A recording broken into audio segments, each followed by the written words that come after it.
Welcome to Get the Math. In this lesson we are completing the square. But this time the b value is a fraction. You already know the rule. Take b, divide it by 2, square it. And add that number to both sides. That rule does not change. What changes is the arithmetic.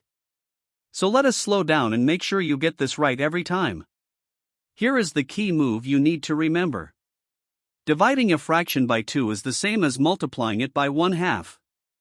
Do not try to just cut the numerator in half, multiply the whole fraction by 1/2. That is the move. Let us try example A. We have x squared plus 3 halves x. b equals 3 halves. Step 1, divide b by 2. 3 halves times 1/2 equals 3/4. Step 2, square it. 3/4 squared equals 9/16. So we add 9/16 to both sides. And x squared plus 3 halves x plus 9/16. Factors perfectly into x plus 3/4 squared. Now example B. We have x squared plus 5/3 x. b equals 5/3. Step 1, divide b by 2. 5/3 times 1/2 equals 5/6. Step 2, square it. 5/6 squared equals 25/36. So x squared plus 5/3 x plus 25/36. Factors into x plus 5/6 squared. Now let us put this into a full circle problem. We start with x squared plus y squared plus 3 halves x minus 4y plus 1 equals 0. Step 1, move the constant to the right side. X squared plus 3 halves x plus y squared minus 4y equals -1. Step 2, complete the square for x, b equals 3 halves. 3 halves times 1/2 is 3/4. 3/4 squared is 9/16. Add 9/16 to both sides.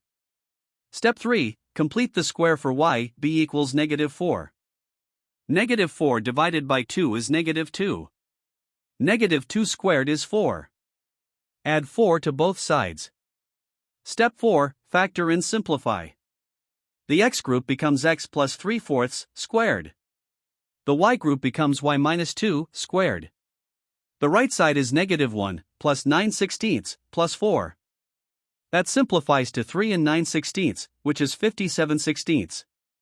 So our standard form is x plus 3/4 squared plus y minus 2 squared equals 57/16. The center is -3/4, 2. And the radius is the square root of 57/16. Here is your recap. The rule is always the same: divide b by 2, square it, add to both sides. When b is a fraction, multiply by 1/2 instead of dividing. Then square the result carefully, numerator squared over denominator squared. That is it. If this helped you, hit like and subscribe for more clear step-by-step math lessons every week. See you in the next one.